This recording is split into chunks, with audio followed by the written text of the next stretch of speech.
بسم الله الرحمن الرحيم. الحمد لله والصلاة والسلام على رسول الله وعلى آله وصحبه أجمعين. أما بعد، walaalayaal tani waa xalqadeennii labaad oo aan kaga hadli doono insha Allah silsiladii caqiidatul muslim. mawduucani hore waxaan kaga hadalnay ahmiyadda ay leedahay caqiidadu qofka muslimka u leedahay. waxaan ku soo qaadan doonaa insha Allah tacaala xalqadeena maantay waa maxay caqiido. sidoo kale waxaan ku soo qaadan doonaa asaasiyada caqiidada islaamku ay leedahay. sidoo kale waxaan ku soo qaadan doonaa magacyada ay culimada islaamku u yaqaaneen caqiidada. ugu horeyn alcaqiida kelimadaasi waxay u laabanaysaa asalkeedu min caqada yacqidu caqdan ama ictaqada ictiqaadan wacaqiidatan. asalku marka caqada kelimadaas u laabanaya. caqdigana waxaa la yihahdaa alrabtu washad, shaygii in la xiro oo weliba la dhuujiyo weeye.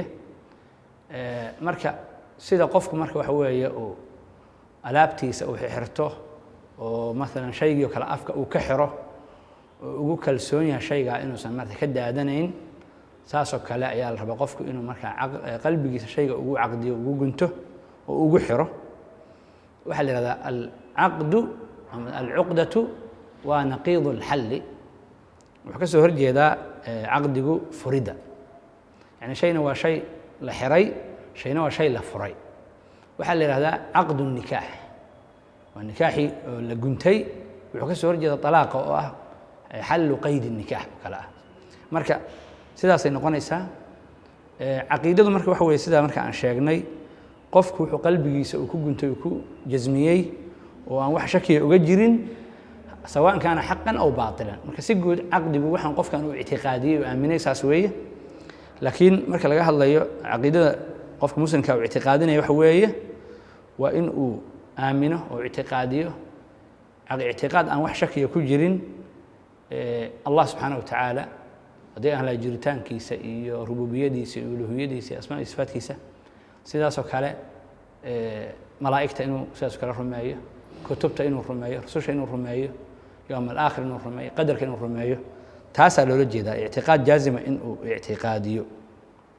taas way marka alcaqiida alislaamiya. aasaasyadeeda marka ay ku taagan tahana waa lixda hadda aan sheegnay: aliimaanu biاllaah, wاliimaanu biاlmalaa'ika, wاliimaanu biاlkutub, wاliimaanu biاlrusul, wاliimaanu biاlyowm alaakhir, wاliimaanu biاlqada wاlqadar. in la rumeeyo allah subxaanaه wa tacaala waa tafsiilin doona jiritaankiisa iyo waxa weye boqortooyadiisa iyo cibaadada aan samaynayno inuu allah subxana wa tacala loo khaalis yeelo.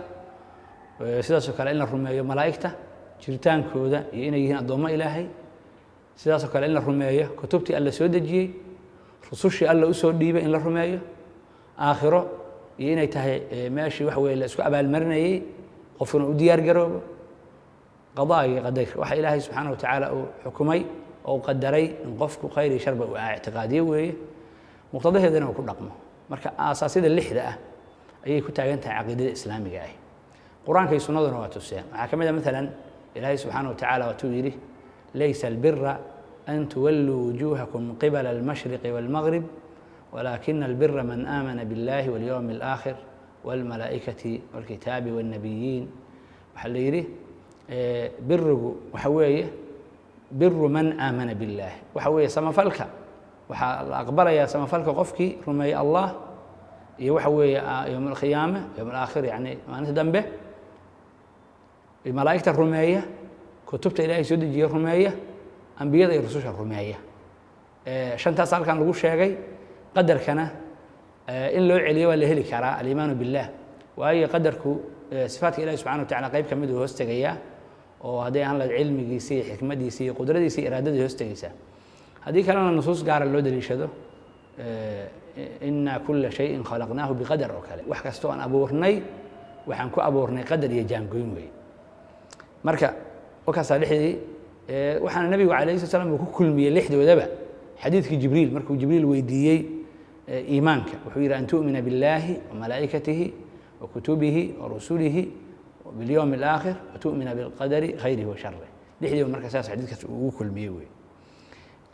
caqiidada marka saxiixa ah ayay waxa weeye aimada islaamku ay ku ijmaaceen, oo hadday ahaan lahayd waxa weeye dadkii asxaabtii taabiciintii iyo aimatul huda oo dhan intaas maaragtay la qaato lana tasliimo oo qofku wax weeye uu sidaa ku qaato caqiidada haddii la itlaaqo oo la yidhahdo alcaqiida alislaamiya waxaa loola jeedaa ictiqaad ahlu sunna waljamaaca ama caqiidat ahlu sunna waljamaca loola jeedaa waayo caqiidada ahlu sunna waljamaca ay haystaan ayadaa waxay tahay waxay ka tarjamaysaa islaamkii saxiixa ahaa oo saafiga ahaa waa caqiidadii saddexdii qarni saxaabadii taabiciinta aimatul huda ay ku tageen wey magacyada markay u yaqaaneen culummadu sidaan sheegnay waxaa kow ka ah alcaqiida oo maalan alimaam adaxaawi kitaabkiisa markuu bilaabay wuxuu yihi caqiidatu ahli sunna waljamaca calaa madhabi fuqahaa ilmilla marka caqiida uu u bixiyey sheekh islam ibn taymiya raximah allahu tacala wuxuu kitaabkiisa waxa la yihahda alcaqiida alwaasitiya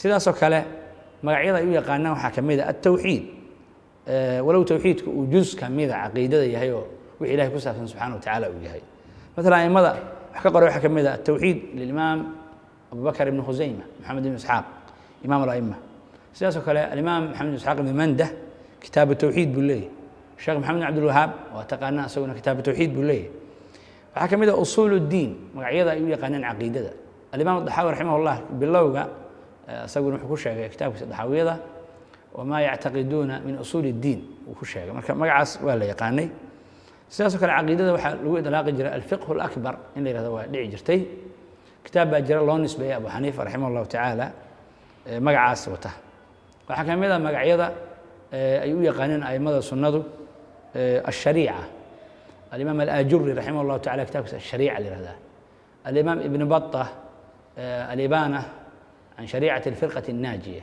shariica wasan magaciisa ku jira sidaasoo kale waxyaabaha ay ku idlaaqi jireen ama magacyada ay aqoon jireen caqiidada waxaa ka mid ah السنة أيضا ويكون إطلاق جرين السنة وحكى قري مقع استعمالي الإمام الحميدي كتاب السنة اللي هذا سكر الخلال بحنك رضا وكمده من أئمة الحنابلة سكر عبد الله بن الإمام أحمد السنة ليه وحكى مده مقعدة استعمالا الإيمان وليه ذكر الإمام أبو عبيد القاسم بن سلام الحافظ العدني سكر ابن أبي شيبة ابن مندة شيخ الإسلام ابن تيمية magacyadaas oo dhan way u yaqaaneen weeye waxa la yiraahdo caqiidada marka caqiidatu ahlu sunna wal jamaa ayaan insha Allah taala wax ka soo qaadan doona biidin Ilaahi duruusta soo socota waxaan insha Allah taala ku socon doona hadii Allah idmo arkaanta iimaanka lixda ah ayada asaas ah waxyaabaha ka soo haray waxay noqon doonaan tatimaat waxyaabo dhameystiray lawaaxiq aan arki doona insha Allah taala waqtigeeda هذا بالله توفيق وصلى الله وسلم على نبينا محمد